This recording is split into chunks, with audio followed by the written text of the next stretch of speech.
को लेकर के, व्यवहार को लेकर के, बहुत बातों को लेकर के सब अनुभव होता है।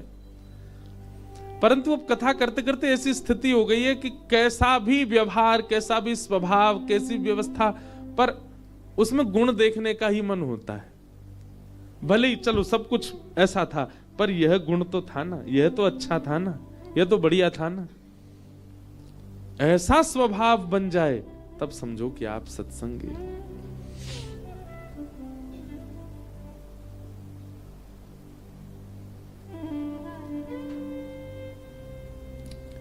पर हम मानवों का स्वभाव अभी हम सुन के जा रहे हैं, पर यहां से निकलते ही हम भी अवगुणी देखते जाएंगे सब में। ये आपके सोचने से नहीं बनेगी बात। दो ही बात हो सकती है, या तो सत्संग इतना जीवन में हो जाए तो आपके चित्त में परिवर्तन हो जाए, या फिर इस बात को लिख लीजिए कहीं पर, आचार्य प्रसन्न हो जाए आपसे, कोई गुरु प्रसन्न हो जाए आपसे, कोई संत प्रसन्न हो जाए आपसे। उसकी प्रसन्नता से हो सकता है कि आपका काम बन जाए। तो भगवान पर सब लोगों ने लांछन लगा दिया। ओहो, मणि की बात यही कर रहे थे सत्राजित से, जरूर मणि चुराई भी इन्होंने ही होगी। ठाकुर जी ने अपने सैनिकों से कहा, देख रहे हो, ये है द्वारिका, इनको बसाया हमने, इनको खिलाया हमने, इनकी सारी रोजी रोटी हमसे चल रही है, पर इनको एक क्षण भी नहीं लगा हमारे ऊपर आरोप लगाने में। लगा दिया।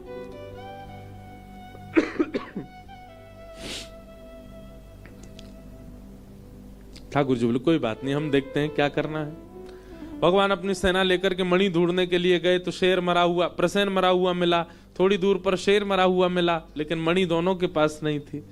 तभी रीछ के पैरों के निशान देख करके भगवान गए, गुफा में प्रवेश किया। मणि मिलते ही भगवान ने जैसी उठाई, भालू ने भगवान पर प्रहार कर दिया। 18 दिन तक भगवान ने युद्ध किया उसके साथ। 18 दिन बाद जब पसीना पसीना हो गया, रीछ चरणों में गिर गया। महाराज, मैं सामान्य रीछ नहीं हूं, आपका परम प्रिय जामवंत हूं। भगवान ने हृदय से लगाया, अरे जामवंत जी, आप जामवंत जी सबरी लीलाओं में हैं, ये सतयुग में भी थे।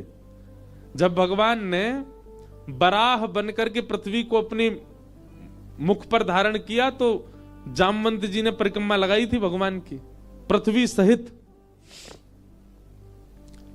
त्रेता में भगवान राम बन करके आए तो ये उनके सेनापति थे। द्वापर में भगवान कृष्ण बन करके आए हैं और श्री जामवंत जी भगवान के ससुर बने। और कलयुग में भगवान जब कल्कि रूप धारण करेंगे तो कल्कि भगवान के सप्त चिरंजीवी सेना होगी, उनमें से एक श्री जामवंत जी भी होंगे। जामवंत जी चिरंजीवी हैं, चिरंजीव। भगवान को देख करके कहा, भगवान मेरी कुटिया पे कैसे आना हुआ? ठाकुर जी बोले, इस मणि की वजह से आना हुआ। जामवंत जी बोले, ये मणि तो मेरी बेटी का खिलौना है, वो इससे खेलती है। बोले, तुम्हारी बेटी का खिलौना है, पर इस मणि की वजह से हम खिलौना बन गए पूरी द्वारिका में, सब हम पे लांछन लगा रहे हैं, हमको दे दो। जामवंत जी बोले, मणि आपको चाहिए नाथ? बोले हाँ। तभी जामवंत जी के नेत्र बंद हुए और मन में भाव आया, मेरे पास 2 मणियां हैं, मैं दोनों आपको दे दूं तो? भगवान बोले, तुम्हारी इच्छा है, दान करना चाह रहे हो तो कर दो भैया, भगवान है, हम तो सब ले लेते हैं। जामवंत जी ने एक हाथ में तो सेमंतक मणि दी और दूसरे हाथ में अपनी पुत्री का हाथ, जामवती का हाथ दे दिया। ये मेरी दूसरी मणि है, आप स्वीकार करो। और भगवान ने दूसरा विवाह जामवती के साथ में किया। बोलो, जामवती रमण भगवान। भगवान हमारे कभी दामाद बन जाए। एक बड़ी सुंदर कथा में कभी कभी सुनाता हूं कथाओं में, कि प्रभु श्री राम जब लौट करके आए रावण को मार के, तो जनक जी महाराज ने एक पत्र लिखा और पत्र लिख करके राम जी से कहा कि हे जामाता जी, हे दामाद जी, 14 वर्ष बाद आप वन से आए हो, आप में तो जनकपुर के लोगों के प्राण हैं ही, परंतु हमारी लाली जो है जानकी, वो तो हमारी प्राण ही हैं। समस्त जनकपुर वासी आप दोनों युगलों को कुछ दिन के लिए जनकपुर बुला रहे हैं कि आप कुछ दिन आराम करने आओ, 14 वर्ष वन में रह के आए हो, और आप अकेले नहीं आवे, अपने तीनों भैयाओं को, तीनों लालियों को और अपनी समस्त सेना हनुमान जामवंत सहित सबको लेकर के आप जनकपुर आइए कुछ दिन आराम करने, हमको कुछ दिन सेवा करने दो, आपकी मेहमान नवाजी करेंगे आपकी, कुछ दिन के भ्रमण के लिए आप लोग जनकपुर आ जाओ। भगवान सभा में बैठे थे और सभा में बैठे बैठे जैसे ही जनक जी का पत्र आया तो भगवान ने हनुमान जी से कहा, पत्र पढ़ के सुनाओ, क्या बोल रहे हैं हमारे ससुर जी। हनुमान जी ने पूरा पत्र पढ़ा, बोले भगवान, हे प्रभु श्री राम, आपको, पूरी सेना को, हमारी मैया को, तीनों भैयाओं को, तीनों भाभियों को, सबको जनक जी बुला रहे हैं जनकपुर कुछ दिन आराम के लिए। सबरे बंदर उछलने लगे, बोले जय हो, बढ़िया भयो, अब आनंद आएगा, जनकपुर में जाएंगे हम सब, अपने हाथ पांव दबाएंगे, बहुत युद्ध करके आए रावणों से, रावण की सेना से, और बढ़िया मालपुआ खावे को मिलेगा। राम जी की बारात में तो हम नहीं जा पाए थे, पर बारात की चर्चा हमने सुनी थी, वहां तो भैया बड़े पकवान बने थे, हम सब जाएंगे। ब्राह्मण सारे बानर इतने ज्यादा उत्सुक हो गए, हम सब जाएंगे। बानरों की उत्सुकता देख करके राम जी बोले, शांत हो जाओ भैया, अब भाई देखो हमारा निर्णय यह है कि जनकपुर हमारी ससुराल है, और कहीं भी नाक कट जाए चलता है, पर ससुराल में हमारी नाक ऊंची रहनी चाहिए। और इन सब बातों को ध्यान में रखते हमारे मन में आया कि हम जाएंगे, भरत जी जाएंगे, लक्ष्मण शत्रुघ्न जाएंगे, चारों बहुएं जाएंगी, कुछ वरिष्ठ लोग जैसे जामवंत जी, हनुमान जी, अंगद जी आदि आदि कुछ वरिष्ठ लोग जाएंगे, बाकी बानरों से हमारी प्रार्थना, आप तो यहीं सरजू जी के तट पे अयोध्या में ही रहो, आप लोग मत चलो।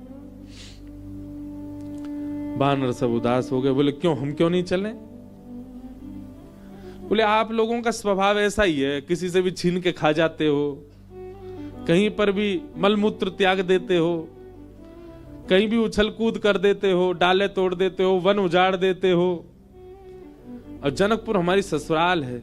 हमारे सामने किसी ने कह दिया कि अरे देखो वो वन पूरे बानरों ने उजाड़ दिया, बानर किसके, बोले राम जी के, तो हमको तो बहुत बुरा लगेगा, लेकिन आप लोगों का यही स्वभाव है, तो क्या करें। इसलिए आप लोग तो अयोध्या में, इसको कितना भी चलो उजाड़ो, ये रहेगा अपने ही लोग हैं, सुधार भी देंगे, अब वो तो ससुराल है, वहां तो संकोच हो जाएगा हमको। बानर सब नीचे मुंह करके बैठ गए, राम जी तो अपनी घोषणा करके चले गए। जामवंत जी, हनुमान जी बोले भाई सब लोग उदास क्यों हो गए। बोले जब रावण से मरवाना था तो हमको ले गए, और जहां रसगुल्ला मिलेंगे, मालपुआ मिलेंगे, फल मिलेंगे, मेवा मिलेंगे, सेवा मिलेगी, वहां हमको छोड़ के जा रहे हैं। हाँ यही बात है, जहां ये था कि मृत्यु सामने, वहां बानर आगे, और जहां मालपुआ आगे, वहां बानर नहीं छोड़ जा रहे हैं। जामवंत जी ने हनुमान जी से कहा, हनुमान जी आप जाके निवेदन करो। बोले देखो हम तो कुछ नहीं कहेंगे, हमारे स्वामी हैं, उनकी आज्ञा हमारे लिए सर्वोपरि है, आप बड़े हो, सीनियर हो, आप ही बात करो। जामवंत जी गए और राम जी से कहा, देखो सब बानर बहुत उदास हो गए, आप ऐसे मत करो, मैं जिम्मेवारी लेता हूं, एक पत्ता भी जनकपुर का टूटेगा नहीं किसी वृक्ष का। ले देखो आ गए ऊपर से, इनकी काम की बात चली, सुनवे आए। बोले आपके ससुराल में एक चीज भी यहां से वहां नहीं होगी, हमारी गारंटी। राम जी बोले भैया 100 200 300 बंदर नहीं है, करोड़ों बंदर हैं, किस किस को संभालोगे। बोले वो हमारी जिम्मेवारी, मैं वचन देता हूं आपकी ससुराल में एक बात भी ऐसी नहीं होगी जिससे आपको संकोच अनुभव हो। अच्छा देखो राम जी को संकोच की कोई चिंता नहीं है, तो लीला कर रहे थे, राम जी आनंद कर रहे थे। जामवंत जी बोले सब बानरों की जिम्मेवारी मैं लेता हूं। राम जी बोले देख लो, फिर हम कुछ बात होगी हम तुमसे ही कहेंगे। जामवंत जी बोले आप कह लेना हमसे, बस जिम्मेवारी हमारी। ठीक है, जामवंत जी बाहर आए, बाहर आकर के सब बानरों से बोले हाँ भैया सुनो, राजी हो गए राम जी आप सबको ले जाने के। बंदर तो छलन लगे, जय हो राजा रामचंद्र भगवान की जय हो, हमारे जामवंत जी की जय हो, अब तो जाएंगे खूब आनंद करेंगे। बोले लेकिन सावधान, मैंने जिम्मेवारी ली है, एक पत्ता भी नहीं टूटना चाहिए जनकपुर के किसी वृक्ष का। बानर बोले बिल्कुल नहीं टूटेगा, आप तो बिल्कुल आज्ञा करो कैसे चलना है। बोले सब मुझे देखो, जो मैं करूं वही करना है, जब मैं बोलूं तब बोलना है, जब मैं शांत रहूं तब, यहां तक की श्वास भी मेरे संगी लेनी है सबको। मैं जब छोड़ूं तब छोड़नी, तब लेनी तब लेनी, मैं जब मुड़ूं तब मुड़ना, मैं जब देखूं तब देखना, मैं जब सोऊं तब सोना, मैं जब खांसूं तो खांसना। बानर बोले ठीक है। राम जी बोले एक बार हमको डेमो दिखाओ। जामवंत जी खड़े हो गए, करोड़ों बंदर खड़े सामने। जामवंत जी ने अपना उल्टा हाथ उठाया, सारे बानरों ने अपना उल्टा हाथ उठाया। जैसे परेड होती है ना 26 जनवरी को, तो हमारे मिलिट्री के जवान बिल्कुल एक संग उनके हाथ पैर चलते हैं। हाय ये हाथ पीछे तो यही हाथ पीछे जाएगा। उनको देखो कभी, उनके पैर भी बिल्कुल समय पे आगे, समय से पीछे, गर्दन भी समय से चलेगी। वैसे मिलिट्री के जवानों की तरह सब बंदर खड़े हो गए। जामवंत जी हंसे तो सबरे बंदर हंसे। जामवंत जी खांसे तो जिनको खांसी नहीं आ रही वो जबरदस्ती खांसे। लोग खांसना ही है, जामवंत जी खांस रहे हैं। राम जी बोले चलो ठीक है, अब चलते हैं जनकपुर। आहा, जनकपुर की ओर जा रहे हैं। 14 वर्ष बाद वन से लौटने के बाद, राज्याभिषेक के बाद राजा रामचंद्र भगवान पूरे नगर में उत्सव मनते जा रहे हैं। जहां जहां से निकलते हैं वहीं पुष्प वर्षा हो रही है। विशाल सेना राम जी की चल रही है। पर इस पूरी यात्रा का सबसे श्रेष्ठ केंद्र बिंदु, आकर्षण बिंदु था बानरों की परेड। बिल्कुल ऐसे चल रहे हैं सीधे। जामवंत जी इधर देखे तो सब बानर इधर देखे, जामवंत जी नीचे तो सब नीचे, जामवंत जी खुजा में तो सब खुजा में। जैसे ही जनकपुर में पहुंचे, राम जी की सब बलैया लेने लगी अटारीन से। हमारे पहुना आए हैं, हमारे जमाई राजा आए। सबके नेत्र सजल हो गए। पर पूरे जनकपुर में जैसे ही बानरों ने प्रवेश किया, आहा, बानरों की ऐसी प्रशंसा, भैया कैसे सुधरे भाई। अच्छा, जामवंत जी ने सबके काजे वस्त्र भी सिलवाए थे। सब बानर बिल्कुल बढ़िया, ऊपर को आधी बगलबंदी सी पहन के, नीचे धोती सी पहन के, टोपा से पहन के चल रहे थे। कैसा, मैं तो चिंतन करता हूं कैसे लग रहे होंगे सब। हम बंदरों के बीच में ही रहते हैं ना वृंदावन में। महाराज आरती का थाल ले लेकर के जनकपुर की सब नारियां आरती कर रही हैं, पर बानर नहीं उनकी ओर देखें भी। जब जामवंत जी देखेंगे तभी देखेंगे। जनक जी महाराज ने स्वागत किया और स्वागत करके खूब प्रेम से वार्ता हुई। ऊपर बोले भैया पूरे जनकपुर में हल्ला है आपके बानरों का। कैसी सेना, लग रहा है देखते ही बनता है कि यही बानर मार सकते हैं रावण की सेना को। इतने शिष्टाचारी, इतने गंभीर। देखो इतनी बड़ी सभा में करोड़ों बानर बैठे हैं, पर सुई गिर दो तो उसकी आवाज भी आ जाएगी। Pin drop silence. दूर बैठे जामवंत जी सिर हिलावे, सब बानर करें हाँ। अब आप बहुत दूर से चल के आए हैं, सबकी प्रसाद की व्यवस्था है। हाँ भाई, सब बानरों के आगे चौकी लगाओ। पहली बार बानर चौकी पे बैठ के पाएंगे।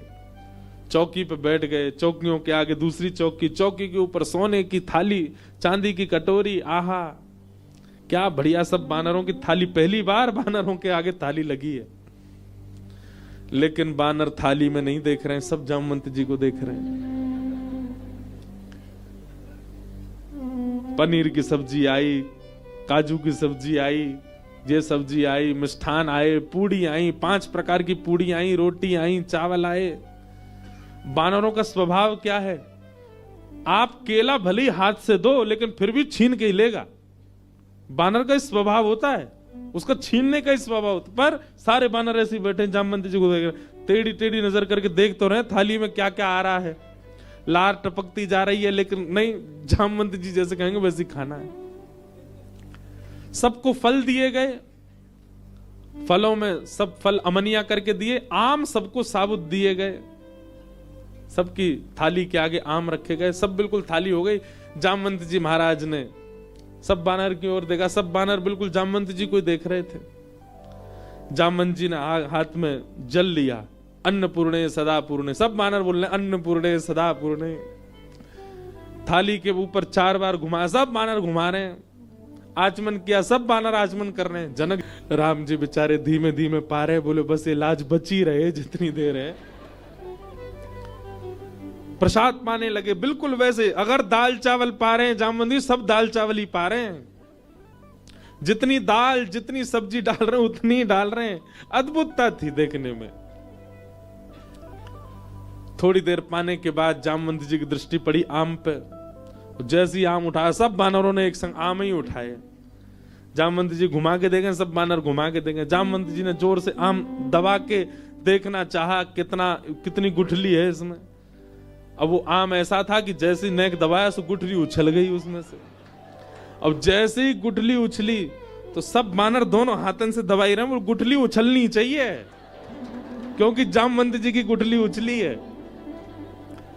अब सब बानर जैसी आम दबा में सबकी गुठली उछली। गुठली के उछलते ही जामवंत जी बोले, इन हाथों से मेघनाथ निकल के नहीं भाग पाया, इन हाथों से रावण निकल के नहीं भाग पाए, छोटी सी गुठली भाग गई। और जामवंत जी जैसे ही उछले गुठली पकड़ने को, बानर बोले हमें भी ऐसे ही पकड़नी है। और एक दूसरे के ऊपर झपट्टा मारे, महाराज या पकड़, कहीं कड़ी उछाल रहे हैं, कहीं दाल उछाल रहे हैं, पूरी उछाल रहे हैं। जनकपुर की पूरी सभा जो कि स्वर्ण मंडित थी, जो कि चांदी से मंडित थी, आज वो खीर मंडित हो गई। सब जगह कड़ी खीर उछाल उछाल करके पूरी सभा का लेपन कर दिया। राम जी नीचे नजर करके बैठे। अब तो बानरों को खुली छूट मिल गई, एक दूसरे की थाली में से ले लेके भागे। 2-4 बानर तो जनक जी की थाली उठा के भाग गए। जनक जी देखते रहे और देखते ही देखते जनक जी की दृष्टि पड़ी राम जी को। राम जी बड़े संकोच। जनक जी समझ गए ये तो भैया पूरा प्री प्लान्ड था कि सीधे सीधे चलना है, सीधे सीधे खाना है। नहीं, बानर अपना स्वभाव कैसे छोड़े। राम जी को संकोच में देख जनक जी ने उनको हृदय से लगाया। बोले हम बिल्कुल अप्रसन्न नहीं है, हमको प्रसन्नता है कि इतना आनंद हुआ जनकपुर में इतने दिन बाद। आप बिल्कुल संकुचित मत हो। लेकिन सबसे ज्यादा संकोच हो रहा था जामवंत जी को। मैंने जिम्मेवारी ली थी और मैंने बिगाड़ दिया सब काम। जब जनक जी को राम जी को हृदय से लगाते हुए देखा तो जामवंत जी के मन में आया, मैंने बहुत बड़ा अपराध कर दिया आज। जितने प्रेम से राम जी अपने ससुर जी को हृदय से लगा रहे हैं, हे भगवान मेरे अपराध का पीड़ा जो मेरे चित्त में है वो तभी दूर होगी जब इतने प्रेम से ठाकुर जी मुझे भी अपने हृदय से लगाए।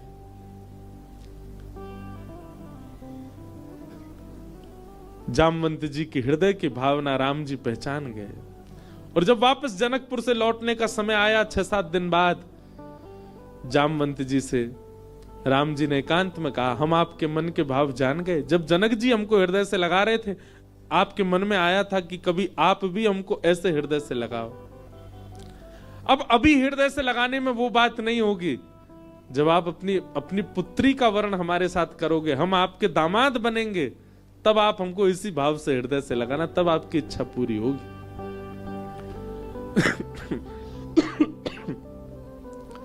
जामवंत जी को 1 युग तक प्रतीक्षा करनी पड़ी। और 1 युग बाद आज वही राम जी जब कृष्ण बनकर के आए, जामवंत जी ने अपनी पुत्री जामवती का विवाह भगवान के साथ किया। बोलो जामवती रमण भगवान की। ऐसे हमारे ठाकुर जी हैं। तीसरा विवाह भगवान का सत्यभामा के साथ में हुआ। चौथा विवाह भगवान का श्री यमुना जी के साथ में हुआ। श्याम सुंदर श्री यमुने महारानी की। ऐसी गंगा मैया की एक प्रकार से कहें तो अत्यंत मित्र स्वरूपा श्री यमुना जी। वैसे तो गंगा जी की बहन है यमुना जी, क्यों दोनों ही हिमालय से आ रहे हैं। और इस नाते से देखा जाए तो वैसे तो गंगा विष्णुपदी हैं, चरणों से निकली हैं, पर केवल इस भाव से देख लिया जाए कि यमुना जी गंगा जी आपस में बहन हैं, तो गंगा जी हमारे ठाकुर जी की साली हो गई। हमारे लाला की सारी है गई गंगा जी। क्यों? यमुना जी पटरानी है ठाकुर जी की। आहा,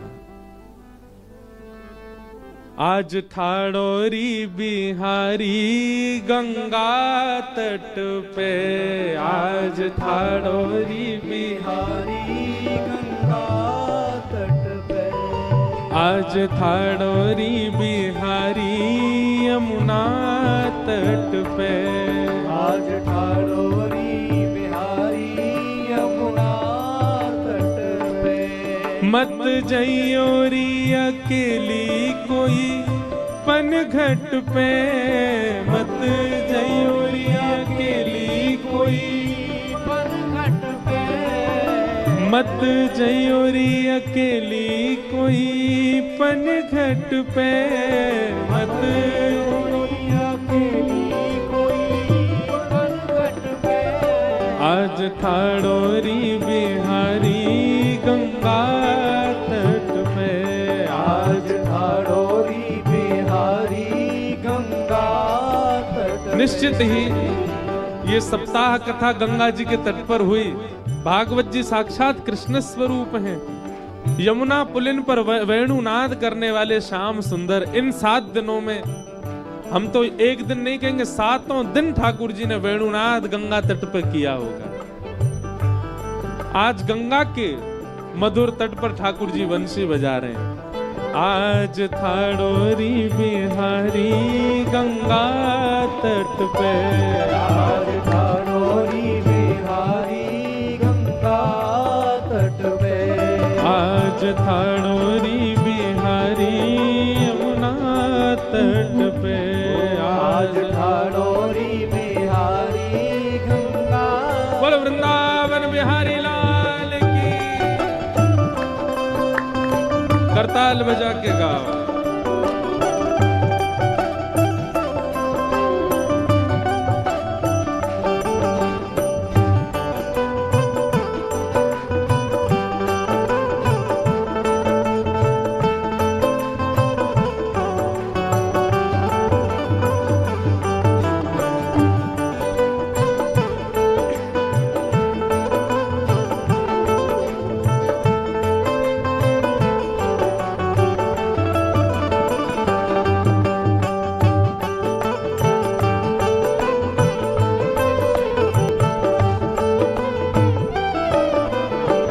सब सखी पूछ रही हैं कि गंगा तट पे बिहारी जी खड़े कैसे लग रहे हैं। दर्शन करो।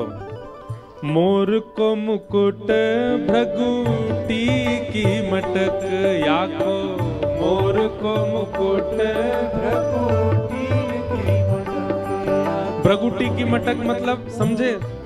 ठाकुर जी ने मोर को मुकुट पहन रखो है और बार बार अपने ऐसे नेत्रन को, कभी कभी नेत्रन को घुमा रहे हैं, पलकन को उठा रहे हैं, ऐसे लग रहे हैं ठाकुर जी।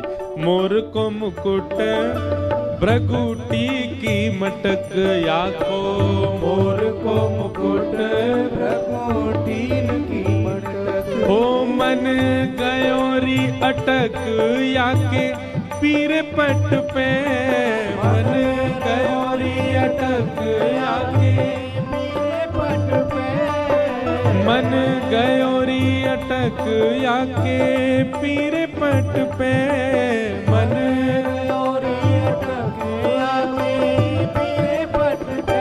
अरे आज ठाड़ोरी बिहारी यमुना तट पे, आज ठाड़ोरी बिहारी यमुना तट पे, आज ठाड़ोरी बिहारी गंगा तट पे, आज ठाड़ोरी बिहारी गंगा तट पे। अरे मत जइयोरी अकेली कोई पनघट पे, मत जइयोरी अकेली कोई पनघट पे, मत जइयोरी अकेली कोई पनघट पे, मत जइयोरी अकेली कोई पनघट पे। अरे आज ठाड़ोरी बिहारी गंगा तट पे, आज ठाड़ोरी बिहारी गंगा। बोल गंगा मैया की।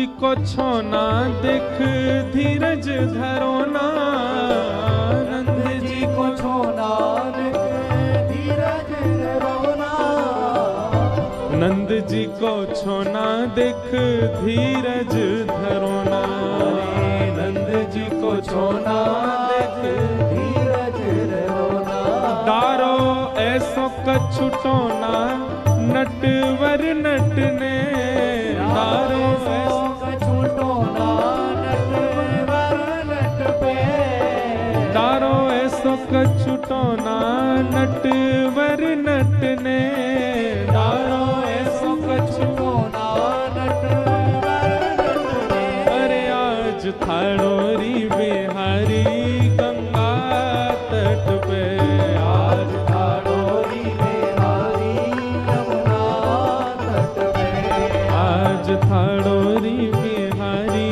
यमुना तट पे, आज थाड़ोरी बिहारी यमुना तट पे, अरे छोड़ कुल लाज गोपी गई भाज भाज, अरे छोड़ कुल लाज गोपी गई भाज भाज, आज छोड़। देखो ठाकुर जी गंगा तट पे खड़े, आवाज को प्रमाण दें।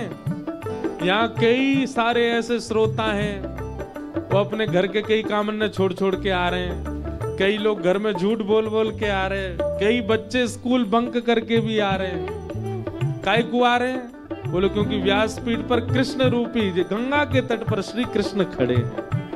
यही मारे इतने सारे वैष्णव कहां कहां से आ रहे हैं, 400-400 किलोमीटर पहाड़ों से आ रहे हैं लोग कथा सुनने, मिल भी नहीं पा रहे, देख भी नहीं पा रहे, केवल कथा सुनते हैं फिर वापस जा रहे हैं।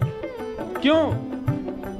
आज थाड़ोरी बिहारी गंगा तट पे, आज थाड़ोरी बिहारी गंगा तट पे, मत जइयोरी अकेली कोई पन घट पे, मत जयोरी अकेली कोई पन घट पे, मत जइयोरी अकेली कोई पन घट पे, मत जयोरी अकेली कोई पन घट पे, अरे आज थाड़ोरी बिहारी गंगा तट पे, आज थाड़ोरी बिहारी यमुना तट पे, अरे छोड़ कुल लाज गोपी गई भाज भाज, अरे छोड़ कुल लाज आज गोपी गई भाज भाज, आज छोड़ कुल लाज गोपी गई भाज भाज, आज छोड़ कुल लाज गोपी गई भाज भाज, ओ या वंशी को राज या मुरलिया को राज वंशी के बट पे, मुरली को राज वंशी बट पे, या मुरली को राज वंशी बट पे, मुरली को राज वंशी बट पे, अरे आज थाड़ोरी बिहारी गंगा तट पे, आज थाड़ोरी बिहारी गंगा तट पे, अरे आज थाड़ोरी बिहारी यमुना तट पे, आज थाड़ोरी बिहारी यमुना तट पे, अरे मत जइयोरी अकेली कोई पन घट पे, मत जइयोरी अकेली कोई पन घट पे, मत जइयोरी अकेली कोई पन घट पे, मत जइयोरी अकेली गाओ भाव से। पन घट पे, आज थाड़ोरी बिहारी गंगा तट पे, आज थाड़ोरी बिहारी गंगा तट पे, आज थाड़ोरी बिहारी यमुना तट पे, आज थाड़ोरी बिहारी यमुना तट पे, ओ वृंदावन चंद भजो राधे गोविंदा, वृंदावन चंद भजो राधे गोविंदा, भजो राधे गोविंदा यमुना और चंद भजो राधे गोविंद हे भजो राधे राधे राधे राधे राधे गोविंदा राधे राधे राधे राधे गोविंद भजो राधे राधे राधे राधे राधे गोविंदा राधे राधे राधे राधे भजो राधे गोविंद भजो राधे गोविंदा राधे गोविंद भजो राधे गोविंद भजो राधे गोविंद भजो राधे गोविंदा राधे गोविंद भजो राधे हे श्री बद्रीनाथ भजो राधे गोविंदा श्री बद्रीनाथ भजो राधे गोविंदा श्री बद्रीनाथ भजो राधे गोविंदा बद्रीनाथ भजो राधे गोविंदा हाँ भजो राधे राधे राधे राधे